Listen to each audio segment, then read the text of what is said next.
Yo, welcome back to the channel. This video today we're going to be going over a stamina warden healer.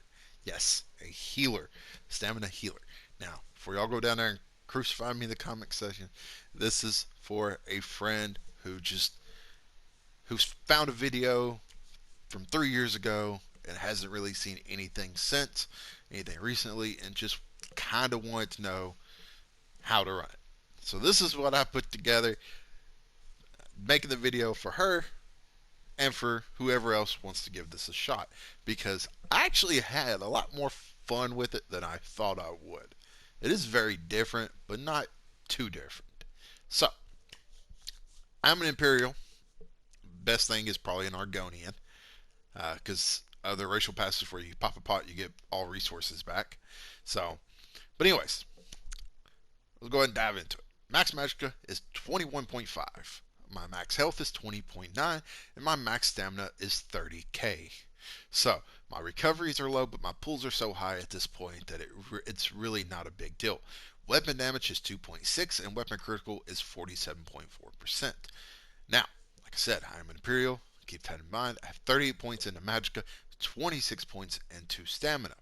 The boon I'm running is the ritual for more to increase our healing done. Now, because that is kind of what it is. And the food that I'm running is tri-stat food. That's what gives me such a high health pool, is what gives me such a high stamina and a Magicka pool. Um, I really didn't. I tried Witch Mothers, I tried Potent. I also tried just basic, just, I think it's Orc Crust Pale Agony. It's basically just recovery, magic, health, and stam. Uh, you honestly can't go wrong with any of them. But personally, tri-stat food, just the more resource pools just felt more comfortable to me. Now, buffed. Let me show you this buffed. This is crazy. So we're going to go ahead, drop this here, drop that, pop a pot. Our recovery is 741, 841. Our weapon damage is 3.6. Now, honestly, now watch this. 4,070. That is what our weapon damage jumps up to on the average. That is 4,000. It is nice. We have some big heals, and when it comes to crit heals, it gets even nicer. So, champion points. Now, this is where it gets tricky. So, if you're low CP, this might be a little rough to pull off. I would highly recommend getting to at least 600 before giving a stamina healer a go. That's just me personally. I have 18 into Warlord, 14 into Sprinter. I have 43 into Tenacity, 56 into Arcanist, and 64 into Mooncalf. I have 34 into Shadow Ward, 41 into Tumbling. Honestly, all three of these are kind of important. So you can focus on all three of these starting out. After that, I would focus on Treasure Hunter, because we really don't have too many points here to really, an extra 9% reduced cost in sprint, an extra 18 in the break free. But if your main is going to be a stamina warden, if that's what you're planning on it, you're going to spend most of your points here first. So, now, red tree, we have 40 ironclad, 35 spell shield, 35 medium armor focus, 64 hardy, 64 elemental defender, and 32 quick recovery. So we're going to increase our healing received by 8% as well. As always, the main ones to focus in the red tree is hardy and elemental defender, followed by ironclad. Then you can either increase, once your ironclad is about 26, 28, you can make your character a little more tankier, a little beefier with spell shield, medium armor focus, or increase your healing received. That is up to you. Now, the blue tree is another tricky one. We have 64 into Blessed. This increases our healing done. We do use magic heals, and we also have stamina heals. So I want to say this healing done also affects your stamina heals as well. It just says your healing done. I want to say it does. So we have 19 physical weapon expert, but honestly, physical weapon expert really doesn't matter at all. We have 23 in the mastered arms because we do a little bit of damage. Now, we have 40 into thermometer, 61 precise strike, 20 piercing, and 43 mighty. Precise strike is the main key here. We're going to increase your critical damage and critical healing with stamina abilities. The majority of our healing abilities are stamina abilities. So it's about 50-50. So, Precise Strike and Blessed are the main two you're going to focus in the blue skill line. Once they're both 61 and 64, you can then branch out and go into whatever you want. The Monarch is a good one along with these. So honestly, precise, you can't go wrong either way. Stamina, you can't go wrong if you put points into Elfborn and Elemental Expert. But for the most part, you can focus on these trees to kind of make it easier on yourself. We have some in Thermometer as well. So I would say Precise Strike, Blessed, and Thermometer. After that, go Mighty, Piercing, Master at Arms, Physical Weapon Expert, in whatever order you want.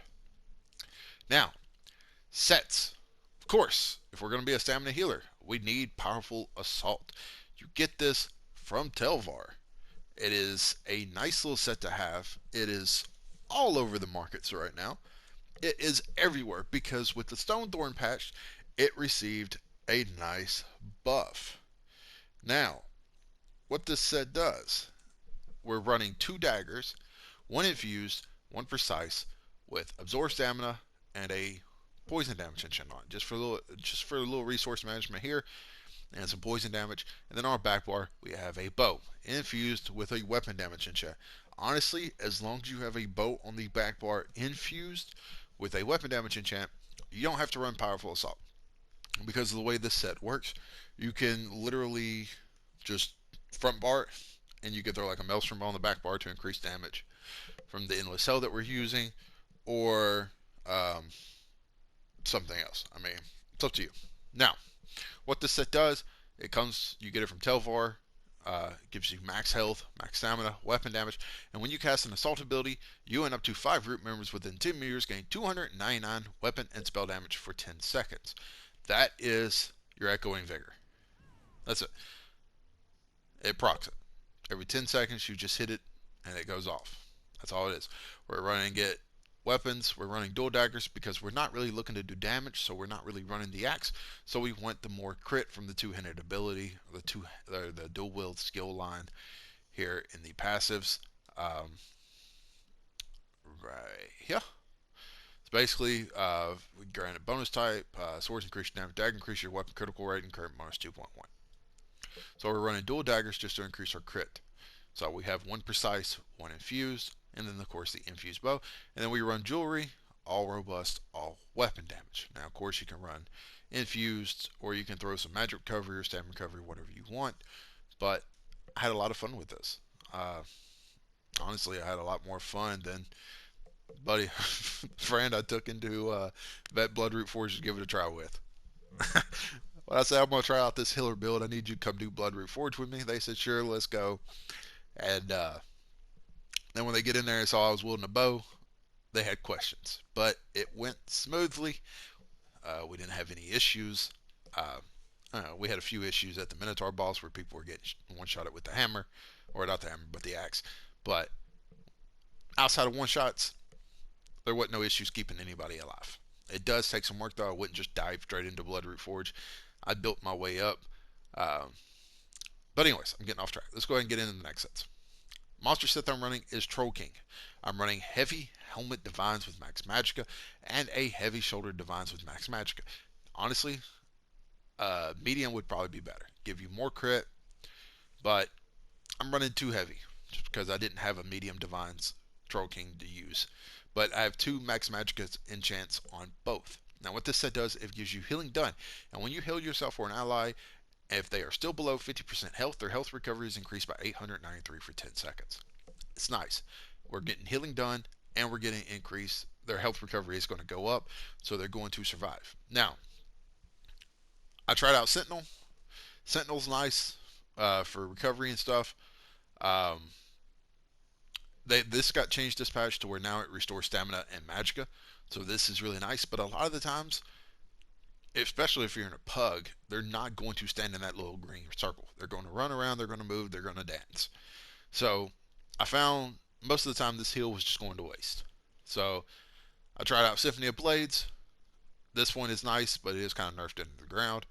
So personally, I felt like Troll King was just a little better option. And then Chokethorn. Chokethorn now I actually like it. Gave me magic recovery, and when I use the heal ability, you have a 33% chance to summon a strangler sapling that heals you or an ally for 34.3k health over 6 seconds. Effect can occur once every 10 seconds. So, as a Sam healer, I would either go with Chokethorn or Troll King. Troll King comes for Blessed Crucible, and Chokethorn comes from Elden Hollow 1. Both of these would be my two sets for this setup for a healer or a Sam healer in general. Because you can go with Earthgore 2 if you wanted to, which comes from Blood Reforged. I didn't try it out, but I mean, there's nothing wrong with it. It is like someone's about to die, they get a heal, just a quick heal tick, you'll proc on them. It works out nicely. It is a good oh crap moment heal. So, but Chokethorn, Troll King, we have so many dots that no one really got low unless they were just standing in stupid. So, Troll King, Chokethorn be my two go-to sets. Now, this is where it gets interesting because the videos that she was showing me, a lot of people were either running like Hundings, her scenes. Her scenes got changed, so I'm not a big fan of it this patch because that stam recovery is just okay. Um, Now, the second set, 5-piece set that we're running, is Archer's Mind. We're running it all in the body, all divines. Now, this set is pretty cool. I'm not going to lie. It gives you max stamina, weapon crit, and it increases your critical damage and healing by 6%.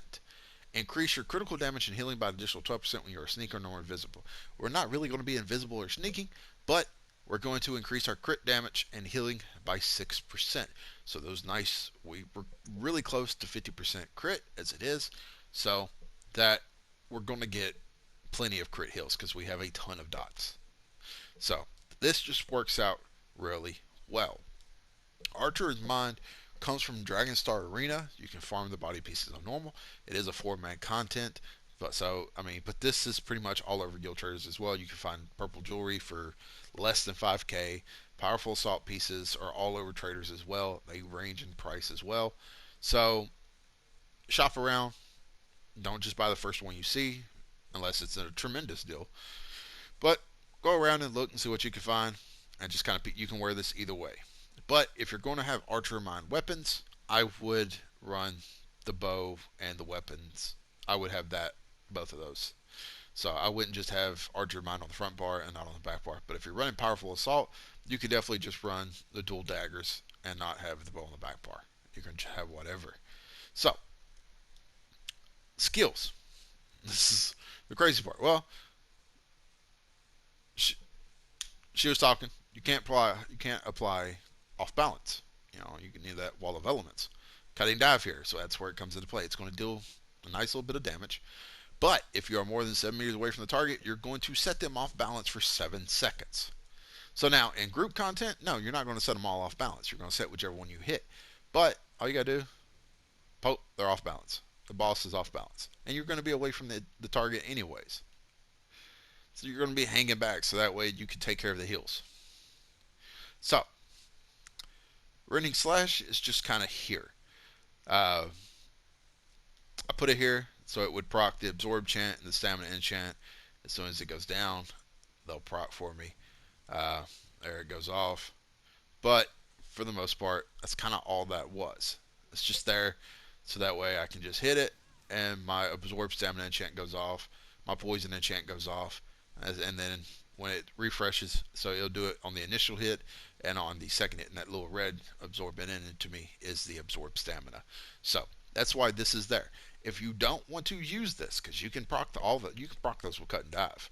So if you don't want to use this, I would replace it with Blood Altar. Now Blood Altar, you can go either morph. You can either go, I might have to shoot down here to Undaunted. You can go either morph. You can go Singing Altar, increase the duration and reduce the cost, or Overflowing Altar. As soon as you heals for more and reduce the cost as the ability ranks up. I would personally go Overflow. It is nice, but you can't go wrong with either one. It is a nice little heal, and it doesn't cost you Magicka or stamina, it costs you health. It's kind of why my health pool was, or is, as high as it is, because I was kind of running this at first. It's not bad. Definitely you can go with this as well. It might help you out. I found that I was able to drop it for raining slashes because I already had enough heals as it was. It was just kind of raining slashes was just there. I preferred raining. It's my personal preference. So just go whichever one you want. Now, echoing vigor. This comes from the salt line. I think it takes you got to get to level 2, which is really easy. All you got to go in is do the main quest. You'll be level 2. That's it, and you have it. You level it up. Instead of going resolving vigor though, which is a self heal now, you go echoing vigor, which will heal the people around you. And as it ranks up, it gets to I think 10 seconds. So it'll be 11.6k health over 10 seconds, but it's 9.3 right now. So it works out, and that's all. And doing it will also proc powerful assault. You can see powerful assault there. That's the second from the end on the right. So it's timed with echoing vigor. Echoing vigor drops, powerful assault drops. You just hit it again, and it goes off again. It's really nice, really easy to apply, and it hits everybody. So, soothing spores. This is a stamina ability. Straightforward. Send a large area of mushrooms in front of you, healing you and your allies for 8.6k health. Heals for 15% more on allies that are within 8 meters of you. So the closer you are to them, the better. So you're going to hang around the DPS. They're in front of you. Boom. That's it. That's all it is. It's a straight line, like you'll see them. That's all it is. It's a straight line ability. Can't miss. Really hard to miss that. But also, when you heal yourself or an ally under 40% health with a green balance ability, you gain major mending, increasing your healing done by 25% for 3 seconds. Now, you really don't want them to get that low, but if they take a big hit from a boss or they get hit by some AoE, you can get major mending from that. That is something to keep in mind. Or when you heal an ally with a green balance ability, you gain 250 Magicka or stamina. Whichever resource pool is lower, this effect can occur once every 1 second. So keep that in mind too. This is a nice little way. Just throwing, whether they need healing or not, just throwing this out there, especially if you're low on Magicka, is a nice little way to get that back. Plus, we're going to have it slotted on our front bar, increase their healing done by 4%. And then when you activate a heal on yourself or an ally, you grant them minor toughness, increasing their max health by 10% for 20 seconds. So we're at 2.1k or 20.9k HP. When we hit green balance, we go up to 22.6. So our health will jump up a little bit. Their health will jump up. Everybody's health jumps up. It's just nice. That's why we have it. Now, orbs comes from Adonit. So you need energy orbs. Projectile globe regenerating that slowly floats forward. Healing for 724 health every half a second to you and nearby allies. An ally near the globe can activate the healing combustion synergy, causing an orb to explode and heal for 7.5k health to all friendly targets, and restore 3.9k Magicka or stamina to the ally, whichever maximum is higher. You need orbs. This is basically resource management, and you can see it heals quite a bit. You just throw one. You can't spam these anymore because if you spam it, it goes away. You can only have one out. So you just let it go through, you let everybody hit it, and that's kind of it. And as it fades away, you just hit another one. It's going to throw out some heals, plus with the heal from Echoing Vigor going off, plus this, it is just nice. That's all there is to it.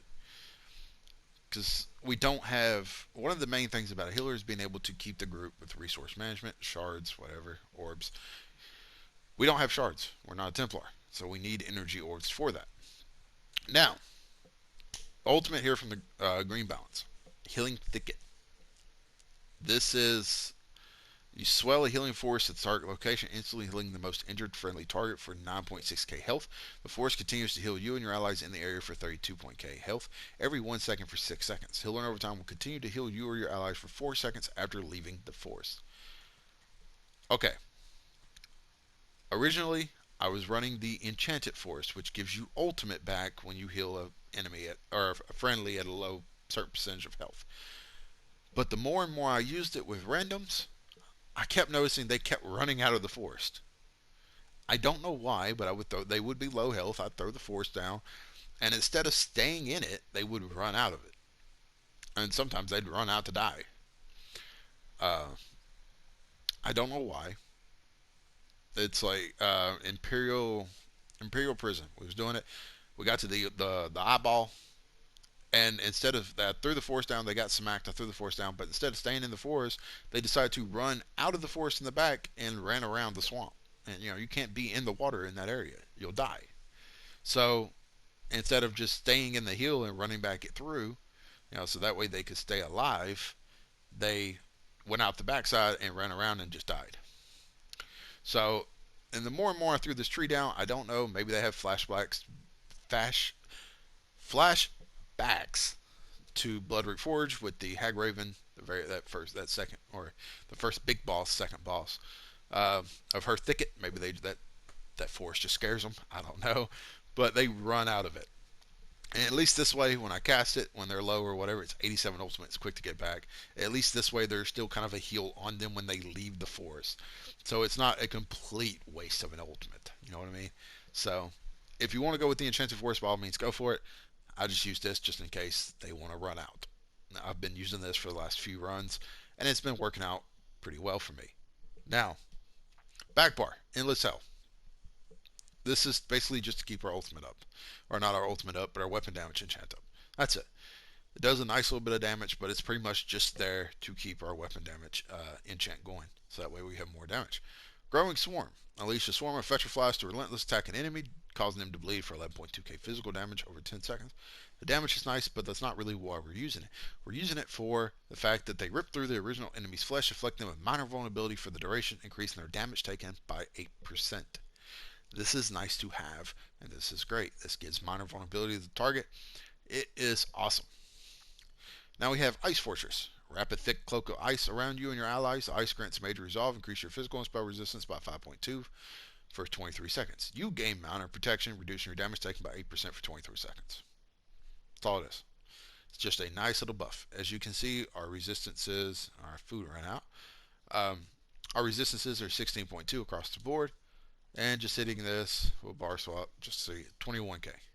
So it makes a difference. It can definitely save us in some cases, but it's there for the minor protection as well. So now, Bullet Edge. This is going to restore stamina, give us major brutality and major sorcery. So it is also going to increase the damage of our Magicka heal. That's pretty much it. And it's going to remove every 5 seconds the net removes one negative effect from you. That's it. Now, Budding Seeds. I tried out the other morph, but I think this morph I like this morph a little more. You summon a field of flowers which blooms after 6 seconds, healing you and allies in the area for 6.2k health. While the field grows, you and allies are healed for 691 health every 1 second. You can activate this ability again to cause it to instantly bloom. And an ally within the field can activate the Harvest Energy, healing for 9.5k health over 5 seconds. I could have sworn last night when I was reading this that was like 10.5. So, I don't know. Maybe it's because I had it on my front bar last night when I was messing around with it. Yeah, that's probably what it was. So, but this is nice. It's a Magicka ability, so that's pretty much it. You just throw it down. It's a big AoE. It's kind of like Healing Springs. And as long as you stay in it, you're going to get healed. That's it. And then it pops. Or you can just throw it down, pop it again, and it heals. Or they can pop it. That's kind of like Healing Springs. It is massive. Should be able to cover everybody. So this will allow you to keep your weapon damage enchant up. Big AoE. As long as their bosses, the ads are staying in this, you're good. Echoing Vigor. Orb. Heals. You've got a lot. You can see how far it goes. It goes a good bit, like from here to the steps. So it's pretty good. It's got range on it. Healing. Okay, so this is an interesting way to heal. Oh, well, yeah. Back bar ultimate. Back bar ultimate is aggressive warhorn. You're going to sound your warhorn to rally your forces, increasing you and your group's max magicka, max stamina by 10% for 30 seconds. You and your allies gain major force, increase your critical damage by 15% for 9 seconds. At max rank, I believe this is 12 seconds. That's all there is to it. You get this through PvP as well. I think it's like rank 4 or 5 you'll get this in the assault line. Also, if you hit this right here as well, it will cause powerful assault to proc, because it's from the same skill line as Echoing Vigor. So it works out. Now, when it comes to the build or the setup in general, I had a lot of fun with this. A lot more fun than I thought it was. When they first asked me, can you see about putting a Stam Warden together, a Stam Warden healer, I cringed a little bit thinking about it. But then I was like, you know what? I've healed on a lot of classes recently because I kind of want to. I haven't really done a healer video before. I've done a couple, but not recently because I haven't really healed. So I've been playing healers, getting in the swing of it, getting the hang of them, so I can give a more better, I guess, build and advice, guide. I guess I don't know, whatever you want to call these things. Uh, so I was like, yeah, you know what? This it sounds like fun. I'll give it a shot, and it's actually relatively easy. Now, the one thing I will say is that we do not, as a Stam Warden healer, you are not going to apply combat prayer. That is the one thing you're not going to do. I don't have restoration skill on here. As you can tell, this was the character before everything was unlocked at the beginning when you made it. So, um, basically, combat prayer gives basically people minor berserk. You're not going to be able to give that to them now without that. So, minor vulnerability is a good way to replace that. Of course, you have people wall of elements. You can't proc off balance. Well, you can. You can proc off balance with cutting dive. It is going to be a single target, so it's really going to work against the boss, but you really shouldn't need it against the ads. Outside of way rest sewers too. For some reason, why those first ads when you come in, they're just monsters. I don't know why, but they just are. But cutting dive should work on bosses.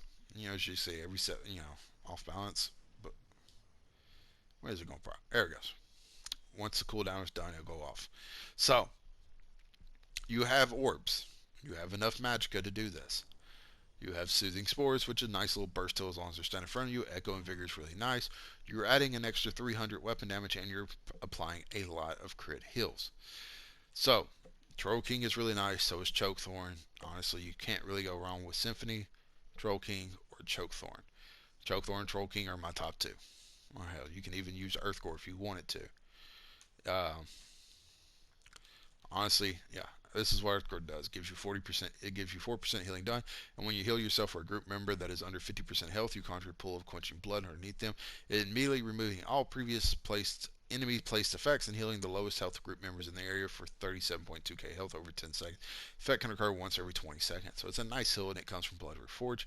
You can even try this out if you wanted to. You can either go with that. So Chokethorn, Troll King, Symphony, Earthcore, Sentinel, all sets, all worth using. Can all go for it. I think you can even use Bogdan, but honestly, I would. Bogdan, I would rather have the healing done or the magic recovery over just the max Magicka. Yeah. So Bogdan is a nice heal. I just think the other monster sets provide more for the stamina healer. So just me personally. So let, let me know if y'all ran a Warden healer, a Stam Warden healer before. Let me know what y'all thought of it. Let me know what abilities y'all used. Um, or let me know if I'm just crazy for even doing this video in the first place.